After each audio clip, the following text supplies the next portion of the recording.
For breaking news, we are given to understand now that Prime Minister Narendra Modi remains the leader with the highest approval rating at the global approval ratings after the G20 summit, which India hosted as president. Remember, the latest approval ratings are based on data that's been collected from September 6th to 12th this year.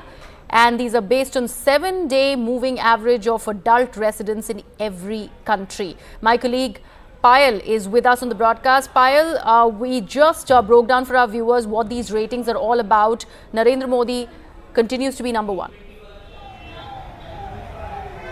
Well, another feather in the cap as far as India is concerned after the successful run of the G20 and the successful summit that we really saw the world appreciate, and the Prime Minister is at number one with a whopping 76% rating.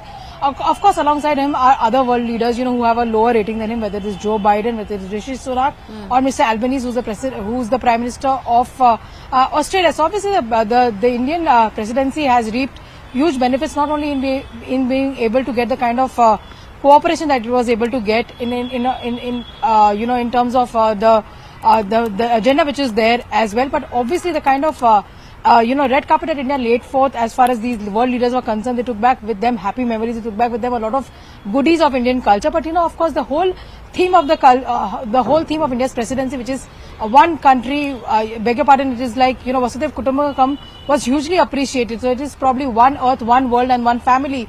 And one future is what the Prime Minister has been speaking about. So it's a huge thing to be able to get this kind of a rating that Prime Minister Narendra Modi was able to get in the ratings that have recently been put out. Right, Payal, how accurate are these ratings, and what is the kind of data that's been collected, the kind of questionnaire that is sent out to people to get the numbers on board for the global approval rating?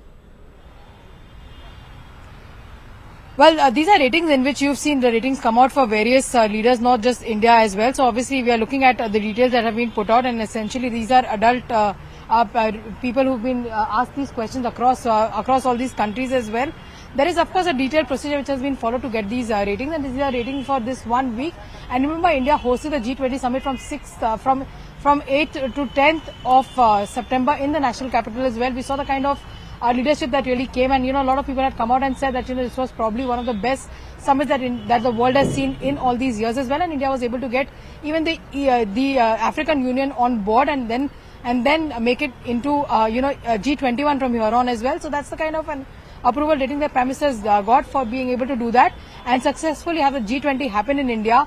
Over the last 9 months, having meetings across the country in over 60 cities and towns, and over 200 meetings have also been held so far. Right, and Payal, let's also talk about the detractors. There's always a debate whether these are an accurate reflection of success for any leader, and how the opposition has been attacking Prime Minister Narendra Modi on going on a celebratory stance, especially after the G20 summit, even in the wake of what has happened in Anantnag and how we've lost our brave hearts.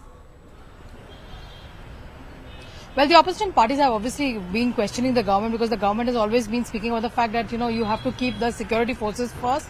But this was a gathering which was actually put forth by the BJP workers. In particular, the Prime Minister just quietly came. He acknowledged their sort of respect for him, and he just walked inside the BJP CEC meetings. Normally, when such a gathering is held at the party headquarters, you always see the Prime Minister come out and really speak. You see him acknowledging and addressing the crowd, but that did not really take place because the government also understands the seriousness of this matter, and the government has come out and really said that nobody will be spared. Anybody who bleeds India will not be spared, and will have to play back with their blood.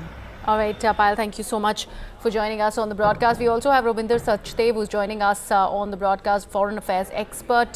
Mr. Sachdev, thank you so much, first of all, for being a part of this discussion. Now, we're given to understand that Prime Minister Narendra Modi is the leader of choice, and he in fact holds the highest position as far as the global approval ratings are concerned. His position is at a whopping 76%, with only about 14% of the people who disapprove of him as a world leader. Where do you see India headed with this kind of a rating? Thank you so much. So definitely, India is India in a way it's a sunrise movement for India. And India is making, news across the world for the size of its economy, the growth. It's the growth of such a large number of people when you multiply it by the economic growth rate. So India is definitely making moves in the world. And of course, I know Morning Consult has earlier also come around with its, approval numbers for world leaders. But with G20, without a doubt, Prime Minister Modi, his popularity or even his awareness about Prime Minister Modi has, I think, spread much more of the world over. And linked to it is obviously his popularity. So definitely a good shot in the arm for India to be celebrated.